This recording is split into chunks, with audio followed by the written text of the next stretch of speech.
What if someone from the future already tried to stop the worst wars in human history? What if time travelers were sent back with one mission: prevent the bloodshed, save millions of lives, and failed every single time?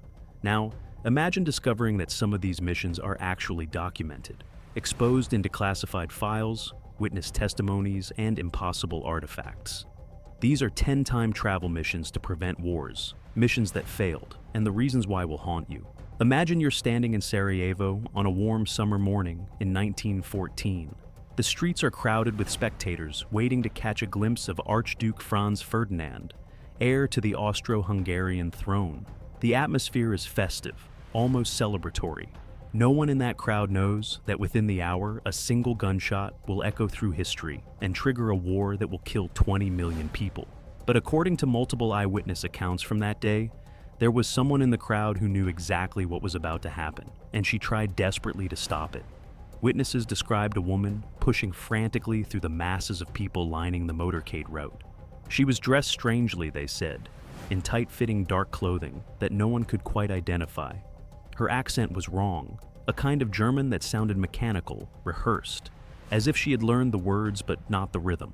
She was screaming warnings, pointing toward the car, trying to reach the Archduke before it was too late. But the crowd was too thick, the noise was too loud, and time, as it turns out, was not on her side. At exactly 10:45 that morning, Gavrilo Princip fired 2 shots. The Archduke and his wife were dead within minutes, and the woman, according to police reports filed later that day, simply vanished.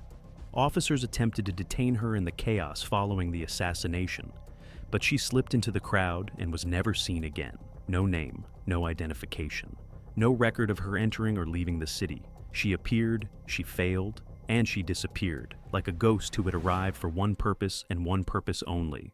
For decades, the Sarajevo woman remained a footnote in history, a strange detail that didn't quite fit the official narrative.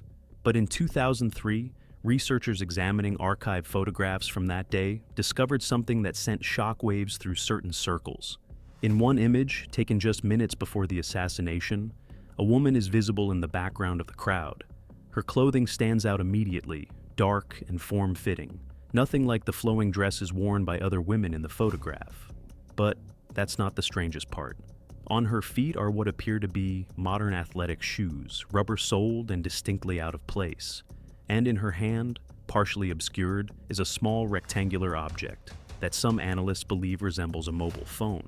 The photograph has been examined by digital forensics experts, and while some dismiss it as a coincidental resemblance, others point to details that are difficult to explain. The stitching pattern on the shoes matches manufacturing techniques that wouldn't exist for another 70 years. The object in her hand has a reflective surface inconsistent with any personal item common in 1914. And her posture, captured in that frozen moment, shows a woman in motion, leaning forward, her face twisted in what can only be described as anguish. Some researchers believe she was a time traveler sent back to prevent the assassination that started World War I. They theorize that her mission was precisely calculated, that she knew the exact time and place of the shooting, but that something went wrong. Perhaps she arrived seconds too late. Perhaps the crowd was larger than expected. Perhaps, no matter what she did, history refused to change. Whatever the explanation, one detail haunts everyone who studies this case. The expression on her face in that photograph is not panic, it's not confusion, it's devastation. The look of someone who already knows they have failed. If this woman truly traveled through time to save the Archduke, then her failure set in motion a cascade of horror that would reshape the entire world. World War I, 20 million dead, the collapse of empires, the seeds of an even greater war just 2 decades later. All of it, every single death, balanced on a moment she couldn't reach in time. Was she just seconds away from preventing the 20th century's first great catastrophe? And if she failed, does that mean someone sent her? Someone who watched from the future as their mission collapsed? Who was she? And where did she go when she disappeared into that crowd? And the most disturbing question of all, was she the only one who tried? Trust me, that was just the beginning. The next case involves a mission that came even closer to success and failed in ways that are even more heartbreaking. Picture yourself in Dresden on the night of February 13th, 1945. The city is quiet, almost peaceful. Families are settling in for the evening, children are being tucked into bed, and the ancient Baroque architecture stands silhouetted against a winter sky. No one knows that in just a few hours, over 1,000 British and American bombers will turn this city into an inferno that kills 25,000 people in a single night. But according to German military records that surfaced decades later, there was one man who knew exactly what was coming, and he was arrested while trying to save everyone. Just hours before the first bombs fell, German military police detained a man near Dresden Civil Defense Headquarters. He was acting strangely, they reported, attempting to access the air raid siren control systems. But here's the thing that doesn't make sense. He wasn't trying to disable the sirens. He was trying to make sure they worked. The man was frantic, desperate, insisting that the sirens had to function perfectly because a massive aerial bombardment was coming that very night. He carried documents, neatly typed pages warning of the attack in precise detail, listing the number of bombers, the timing of the waves, even the areas of the city that would burn first. The officers dismissed him as a lunatic.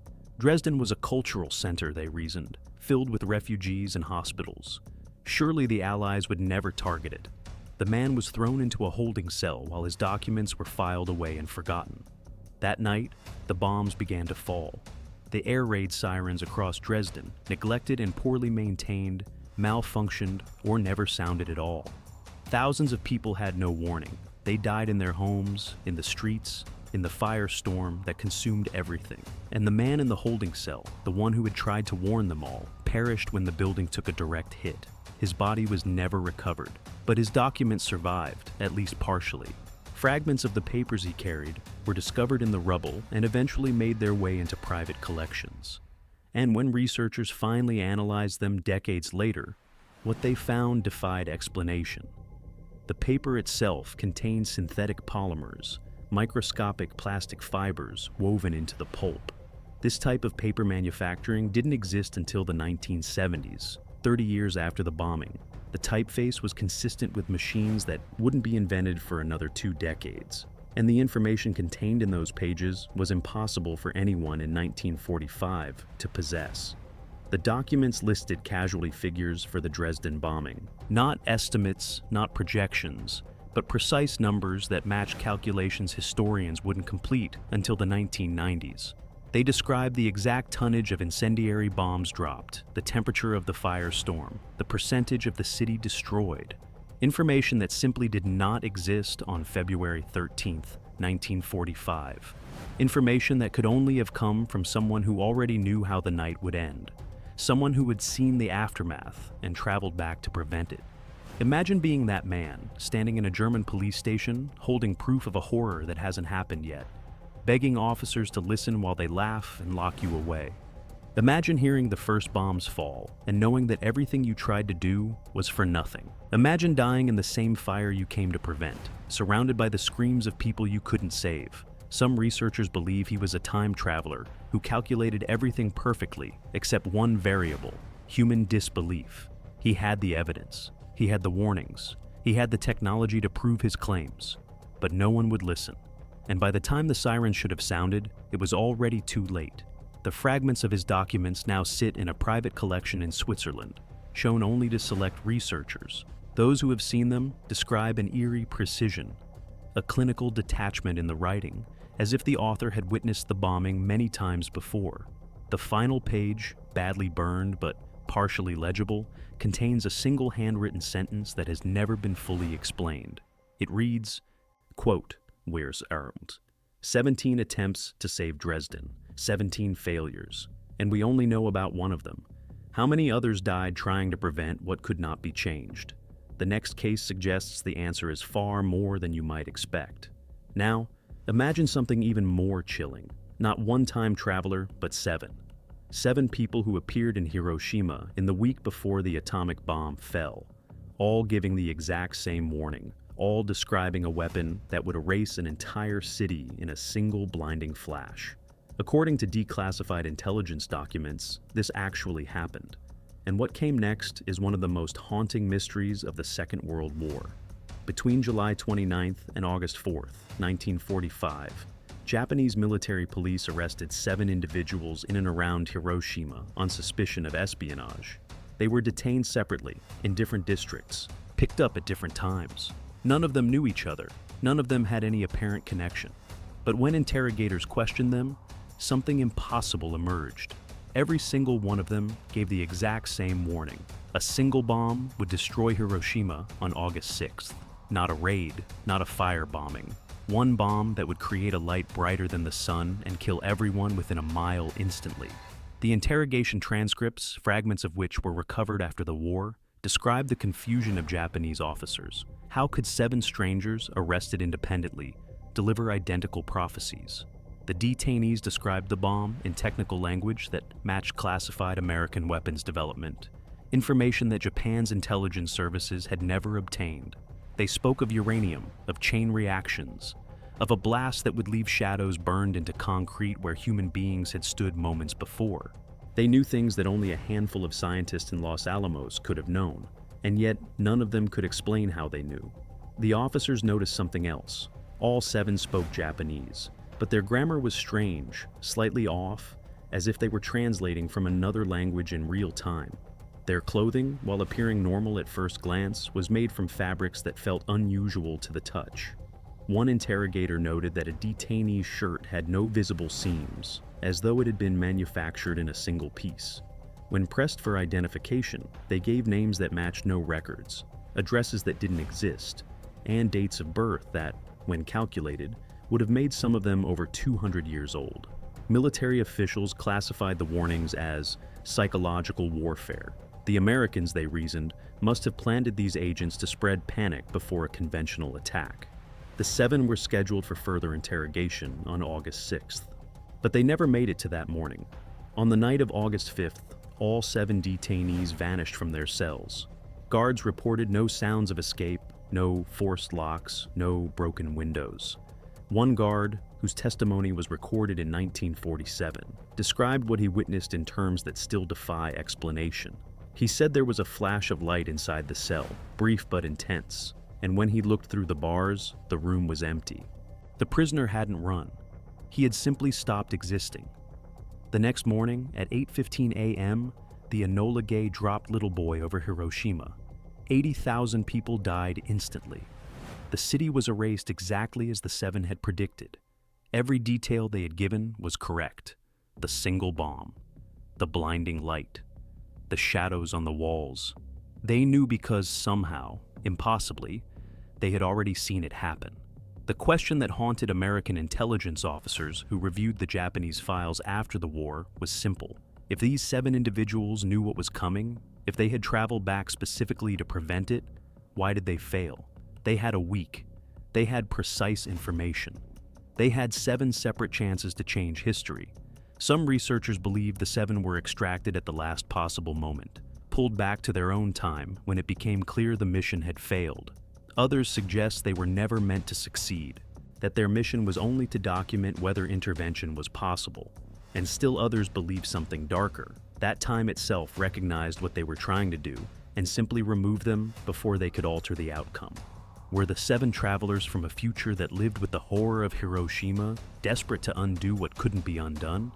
And if 7 coordinated agents couldn't prevent a single bomb from falling, what does that tell us about the nature of history itself? The next case might contain the answer, and trust me, it's the most personal story yet. What if you received a message from yourself, warning you about a catastrophe that hasn't happened yet? What if that message contained details so precise, so impossible to know, that you couldn't dismiss it as a hoax? This is exactly what allegedly happened to a Soviet naval officer in October 1962, during the most dangerous moment in human history, the Cuban Missile Crisis.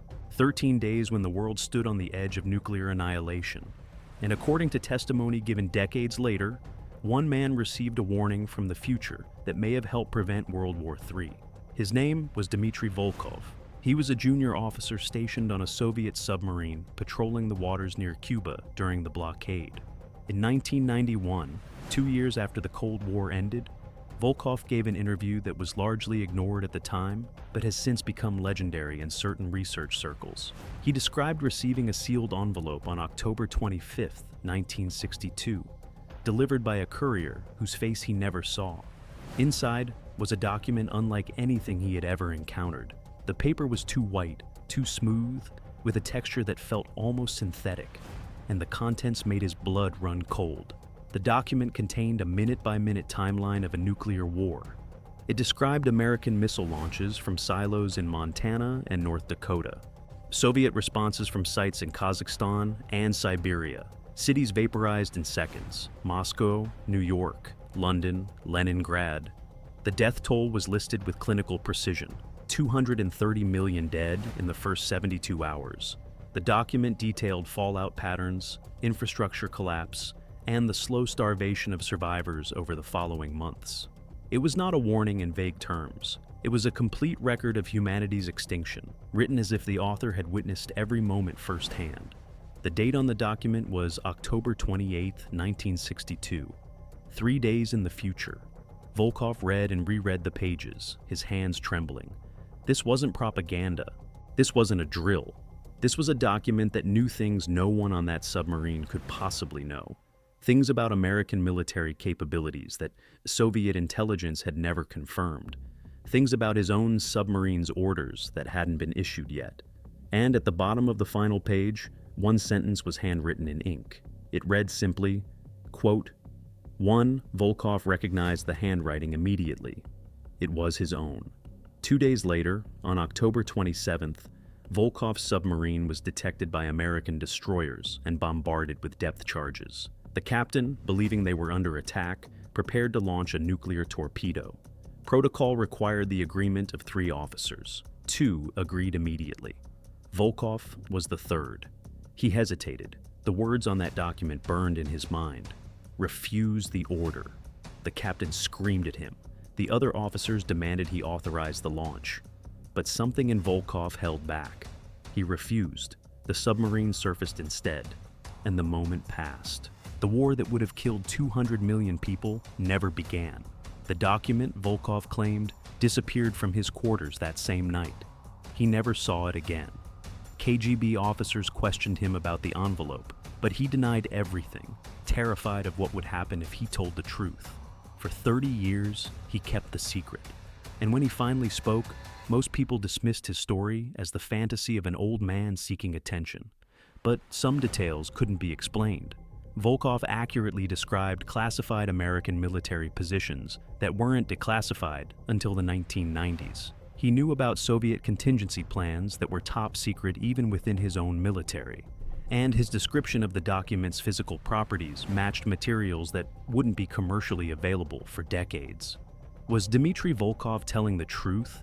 Did he receive a warning from a version of himself who had lived through nuclear apocalypse and found a way to send a message back?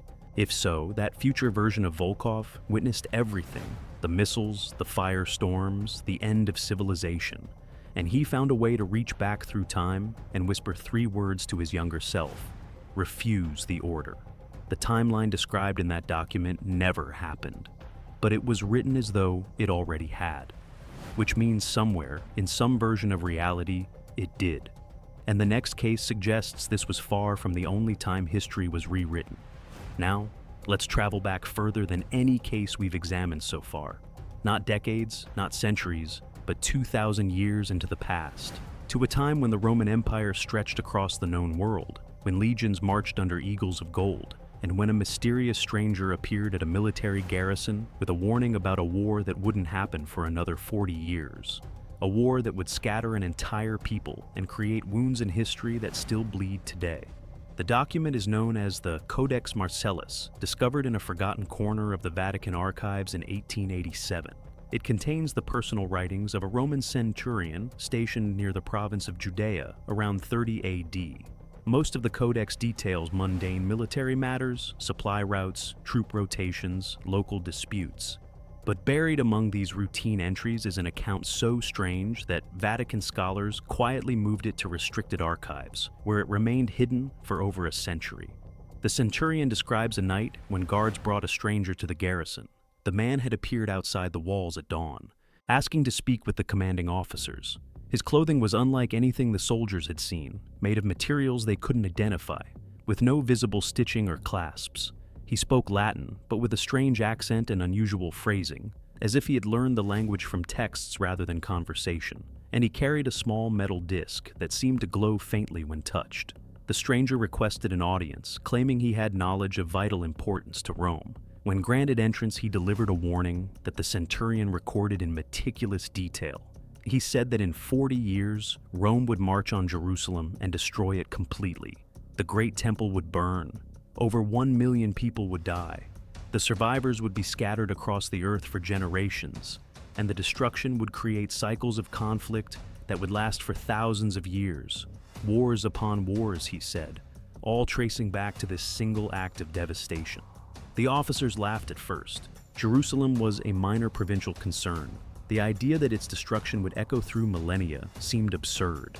But the stranger was not finished. He held up the metal disc and pressed something on its surface. The centurion describes what happened next in terms that sound almost hallucinatory.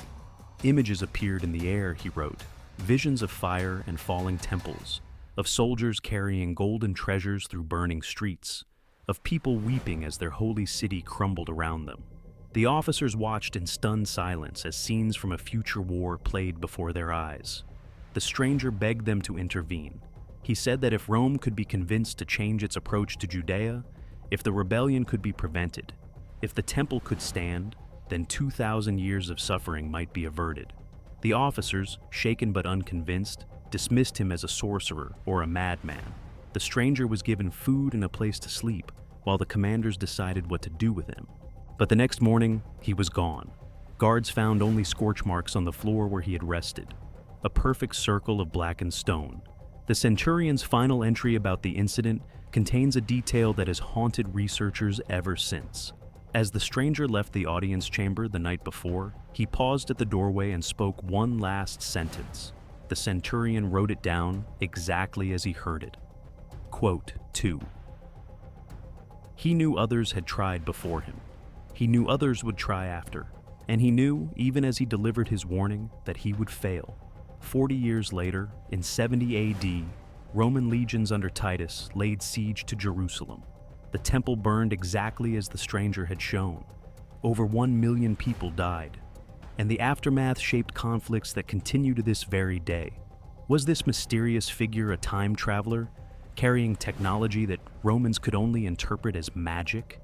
Did he witness the suffering that flowed from Jerusalem's destruction and journey back to prevent it?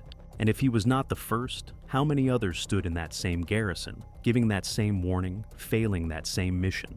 The next case suggests the number might be higher than you could possibly imagine. There is perhaps no figure in modern history who has attracted more speculation about time travel than Adolf Hitler. Between 1939 and 1944, there were at least 42 documented assassination attempts on the Nazi leader. Some historians believe the true number is far higher, and buried within these records are accounts of would-be assassins whose origins, methods, and final words suggest something far stranger than ordinary resistance. Men and women who appeared from nowhere, carrying impossible technology, speaking of the future as if they had already lived through it. The most famous attempt was the July 20th, 1944 bomb plot led by Klaus von Stauffenberg. The bomb exploded. Hitler survived. History continued its terrible course. But what most people don't know is that just 3 days after Stauffenberg's failure, German security forces arrested another would-be assassin inside the Wolf's Lair itself, Hitler's heavily fortified military headquarters in East Prussia. And this man's story is unlike anything in the official record. According to documents that surfaced in a private collection in 2018, the man was discovered in a restricted corridor, carrying a weapon that security officers couldn't identify.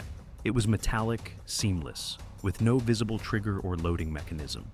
When they attempted to disassemble it, they found no moving parts, no ammunition, nothing that corresponded to any weapons technology known in 1944. The device was confiscated and reportedly sent to a research facility. It was never seen again. The man himself refused to give his name. He spoke perfect German, but linguists who later analyzed transcripts of his interrogation noted something deeply unusual. His dialect, his word choices, his sentence structures were consistent with projections of how the German language might evolve over the next 100 years. He wasn't speaking the German of 1944. He was speaking a German that hadn't been invented yet. Under interrogation, the man remained calm, almost resigned. He answered questions without emotion, as if he had been through this process many times before, and what he said chilled the officers who documented his words. He told them that he knew his mission would fail. He said that none of them could change what was coming, that the war was fixed in place, woven into time itself in ways that couldn't be undone. When they demanded to know who sent him, he simply replied, quote, 3. The interrogation lasted 2 days.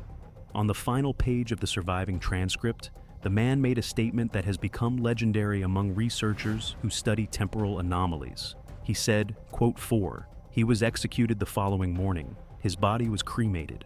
All records were ordered destroyed, but somehow, one page of the interrogation transcript survived, passed through private hands for decades before emerging into public view. That single page contains his final recorded words, spoken moments before he was led to his death.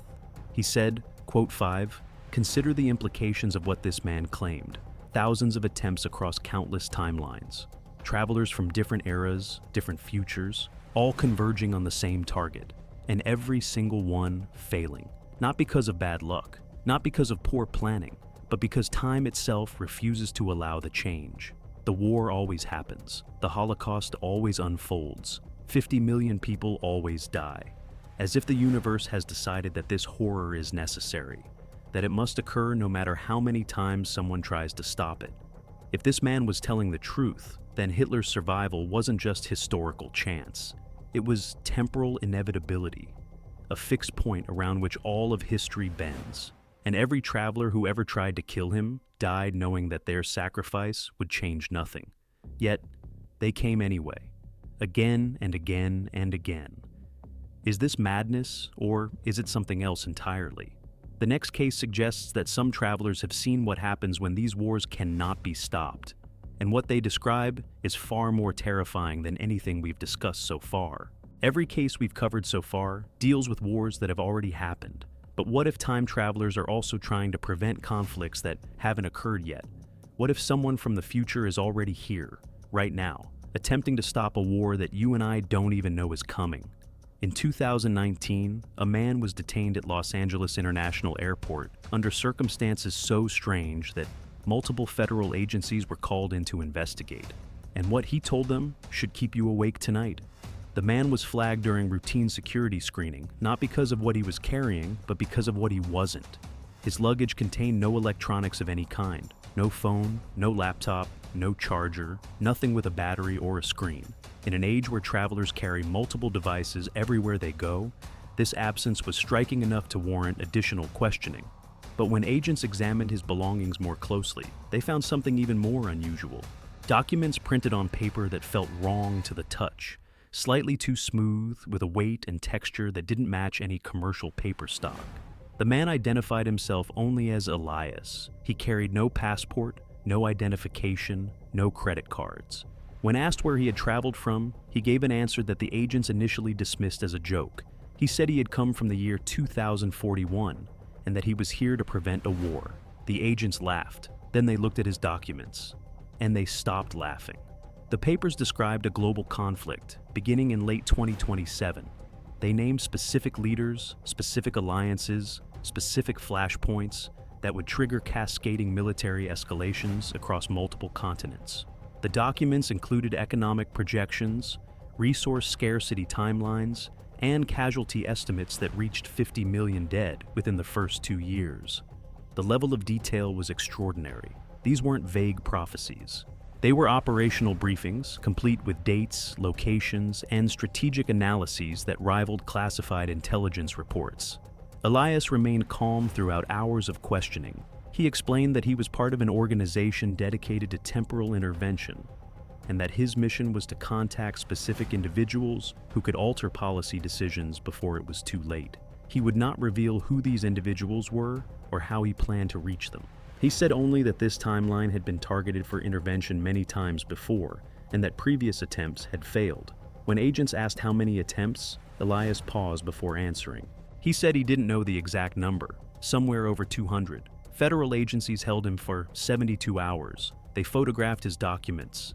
They analyzed the paper, which contained synthetic fibers that matched no known manufacturing process. They tested his clothing, which bore no labels, no tags, no evidence of commercial production. And they recorded every word he said, building a file that was immediately classified. On the fourth day, Elias was released. No laws had been broken, and there was no legal basis to hold him further. He walked out of the detention facility and vanished. No record of him exists before or after that week. It's as if he appeared in 2019 for one specific purpose and then ceased to exist entirely. But here's what makes this case truly disturbing. In the years since his detention, some of the events described in those documents have begun to unfold. Specific political alliances he named have formed. Economic conditions he predicted have materialized. Regional conflicts he identified as precursors have erupted exactly where he said they would. Intelligence analysts who reviewed copies of the documents have reportedly grown increasingly concerned, not because they believe in time travel, but because someone, somehow, knew what was coming. One page of those documents was never released to researchers who have investigated the case. It was described by an agent who saw it as a list, formatted like a log, containing what appeared to be dates and mission outcomes. The header on the page read, quote, 6, quote. The list contained over 200 entries. Each one ended with the same word, failed. If Elias was telling the truth, then we are not the first version of this timeline to face what's coming. We are simply the latest. And the next case reveals what travelers have found when they ventured even further back to study the origins of war itself. In 1901, Greek sponge divers exploring a shipwreck off the coast of a tiny island called Antikythera made one of the most famous archaeological discoveries in history. Among the ancient artifacts scattered across the seafloor, they found a corroded bronze device of extraordinary complexity. It became known as the Antikythera mechanism, an ancient analog computer that could predict astronomical positions and eclipses with stunning precision. But what most people don't know is that the divers found something else that day, something that was quietly removed from the official record and has remained hidden ever since. According to accounts that have circulated among private collectors and underground researchers for decades, the divers recovered a human skeleton lying near the mechanism. This alone wasn't unusual. The shipwreck had claimed many lives around 60 BC. But this skeleton was different. It was wearing armor unlike anything from the ancient world, a hybrid construction that combined elements of Roman military equipment with materials that 20th century scientists couldn't identify. Imagine pulling a body from the Mediterranean seafloor and discovering that its armor contains no rivets, no visible joins, no evidence of hammering or forging. The metal plates were seamless, as if grown rather than made. Testing revealed an alloy that metallurgists still cannot reproduce, a combination of elements in proportions that seem to defy conventional smelting techniques. And woven throughout the armor were thin filaments of conductive material, arranged in patterns that looked disturbingly like circuitry. The skeleton's hands were positioned as if clutching something precious. And indeed, pressed against the ribcage, the divers found a small disc made of the same mysterious alloy. The disc was engraved with symbols that took researchers decades to decode. They weren't decorative, they were coordinates, geographic positions paired with dates spanning several centuries. And beside each coordinate was a small mark. Some researchers believe these marks indicated completed missions. Others believe they indicated failures. The dates on the disc corresponded to major battles in the Roman civil wars, conflicts that destabilized the Republic and ultimately led to the rise of the empire. Pharsalus, Philippi, Actium. Each battle was listed with its location and date, sometimes years before it actually occurred. The implication was staggering. This soldier, whoever he was, possessed a map of Rome's future conflicts, a list of wars he was apparently sent to prevent. Carbon dating placed the skeleton at approximately 50 BC, meaning this individual died 2,000 years ago wearing technology that we cannot manufacture today. How is that possible? The simplest answer is also the most disturbing. He came from somewhere else, sometime else, a future where such technology existed, where sending soldiers back through time was possible, where the Roman civil wars were seen as catastrophes worth preventing. But if he was sent to stop those wars, he clearly failed. Every battle on his disc, happened exactly as history records. The Republic fell, the Empire rose, and this soldier died in a shipwreck off a tiny Greek island, his mission incomplete, his technology lost beneath the waves for 2 millennia. When researchers examined the disk more closely, they noticed something that has haunted them ever since. The coordinates weren't just a list, they were a sequence, organized chronologically like a mission log. And next to the final entry, corresponding to a date shortly before the skeleton's estimated time of death, was a mark different from all the others. It was crossed out. Some believe this means the soldier had completed his final mission. Others believe it means he had given up. But the most disturbing interpretation is that the crossed-out mark indicated something else entirely, that he was the last one. The final member of a team sent across time to prevent Rome's descent into chaos. His companions had fallen on other missions, at other coordinates, in other battles. And he died alone, clutching a list of every place his team had tried and failed. The skeleton and the disc were reportedly purchased by a private collector in 1903 and have not been publicly displayed since. But photographs exist, analyses exist, and the questions remain. Who sent this soldier through time? What future was he trying to protect? And if an entire team of temporal operatives couldn't prevent the fall of the Roman Republic, what does that tell us about the limits of intervention? The next case might provide an answer, and trust me, it's more chilling than anything you've heard so far. In 1987, 2 years before the Berlin Wall fell and the Soviet Union began its collapse, a KGB report was filed that would remain classified for nearly 3 decades. The document, leaked in 2014 from former Soviet archives, describes the interrogation of 3 individuals captured near a military installation in Kazakhstan. They claim to be from the year 2156, and what they revealed about the future should terrify anyone who reads it. The 3 were discovered wandering near a restricted perimeter in the early hours of a freezing November morning. They carried no weapons, no identification, no documents of any kind, but their clothing immediately raised alarms. The fabric was unlike anything Soviet scientists had seen, lightweight yet impossibly warm, with a texture that seemed to shift when touched. One officer described it as feeling alive. When the material was cut for analysis, it appeared to repair itself within hours, the fibers slowly knitting back together as if the damage had never occurred. Under interrogation, the 3 gave a story so detailed, so internally consistent, that the officers documenting it became increasingly unsettled. They claimed to be members of an organization called the Temporal Correction Bureau, an agency that wouldn't exist for another 170 years. Their mission, they said, was to prevent the collapse of the Soviet Union, not out of ideology, not out of politics, but because what came after was infinitely worse. They described the decades following 1991 in terms that seemed exaggerated at the time, but now feel eerily prescient. They spoke of resource wars, of climate collapse, of mass migrations that destabilized entire continents. They described a brief period of optimism followed by decades of escalating crisis. And then they described the war, a conflict beginning in the 2080s that would reduce the human population by 60% within a single generation. Billions dead, civilizations erased. The survivors left to rebuild from almost nothing. The Soviet collapse, they explained, was the first domino, the event that set an irreversible chain in motion. If it could be prevented, if the Union could be reformed rather than destroyed, then the cascade might be stopped. The wars might never happen. Humanity might survive intact. That was their mission. That was why they had come. The interrogators pressed them for details. How had they traveled through time? What technology made such things possible?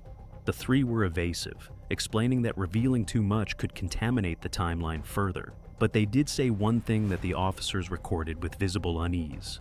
They said they were not the first team sent to this era. Previous teams had failed and been erased from all records. Some had been killed. Others had simply vanished, their fates unknown even to the bureau that sent them. The interrogation continued for 11 days. The 3 remained calm, cooperative, almost resigned. They answered questions about future technology, future politics, future wars, with a consistency that troubled everyone who heard them. They knew things about Soviet military capabilities that were classified at the highest levels. They predicted specific events in the coming years with disturbing accuracy. And they repeated again and again that their mission had already failed. The collapse was coming. Nothing they did would stop it now. On December the 3rd, 1987, during a routine power outage at the detention facility, all 3 individuals disappeared from their cells. Guards reported no sounds, no signs of escape, no evidence of how they had left. One moment, they were there. The next, they were gone. The cells were locked from the outside. The windows were sealed, yet the rooms were empty. 4 years later, the Soviet Union collapsed exactly as they had warned. The document's final page contains a handwritten note from the lead interrogating officer, added sometime after the initial report was filed. It reads simply, "I believe them, and I believe we have already failed." If these travelers were telling the truth, then the collapse they came to prevent has already happened. The dominoes have already begun to fall, and the war they described, the one that kills billions, is still somewhere ahead of us. The final case asks the most terrifying question of all. What if some events simply cannot be changed? What if some events cannot be changed no matter how many times you try? What if certain moments in history are locked into place, protected by the very fabric of time itself? This final case isn't about a single traveler or a single mission. It's about a pattern that has emerged across every case we've examined. A pattern so disturbing that some researchers believe it reveals a fundamental truth about the nature of reality. The theory is called the fixed point hypothesis, and once you understand it, you will never look at history the same way again. Across the 20th and 21st centuries, alleged time travelers from different eras, different organizations, and different futures have reported attempting to prevent the same events. World War I, World War II, Hiroshima, the Cold War flashpoints, regional conflicts that spiraled into larger catastrophes, and every single one of them reports the same phenomenon. No matter what they do, no matter how carefully they plan, the event corrects itself. History finds a way to happen. Consider what this means. If an assassination is prevented, another assassin appears from nowhere, motivated by completely different reasons, and succeeds where the first one failed.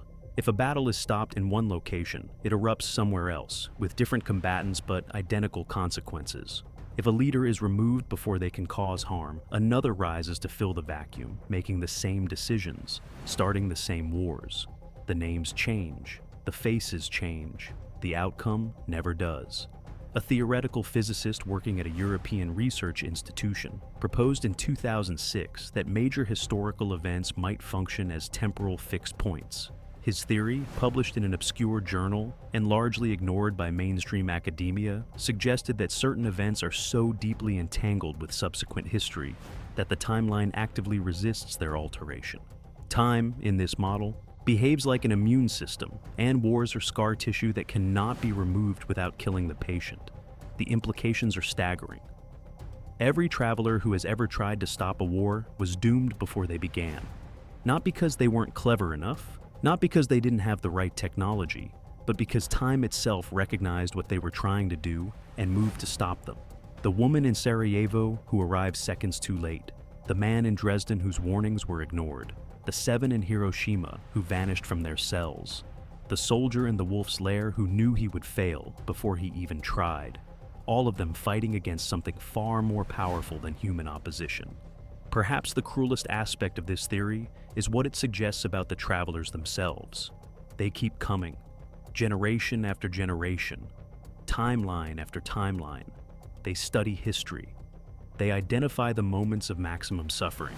They develop technologies that can bridge centuries, and they throw themselves against fixed points that will never break, knowing on some level that they will fail, and coming anyway.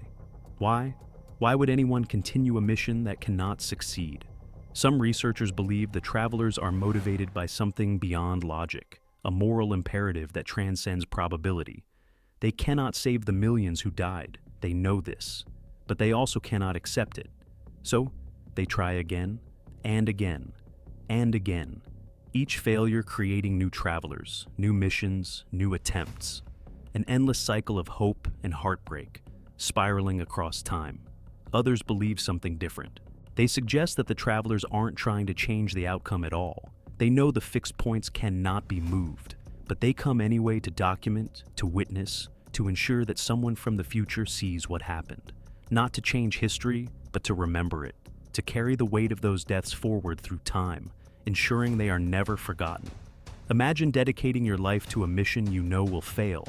Imagine traveling across centuries to stand in the shadow of horrors you cannot prevent. Imagine watching millions die, knowing you did everything possible, and it still wasn't enough. That is the burden of the time traveler. That is the curse of those who try to rewrite fixed points. They don't fail because they're weak. They fail because time is stronger, and yet still they come. Perhaps that's the most human thing about them. They cannot win, but they refuse to stop trying. And maybe that refusal is the only victory that matters. So, here's the question that should keep you awake tonight. If time travelers have tried to stop our worst wars and failed every single time, if even the future cannot save us from ourselves, then what does that tell us about the nature of time, about the nature of violence? Maybe some things were always going to happen, or maybe the real mission hasn't started yet. What do you think?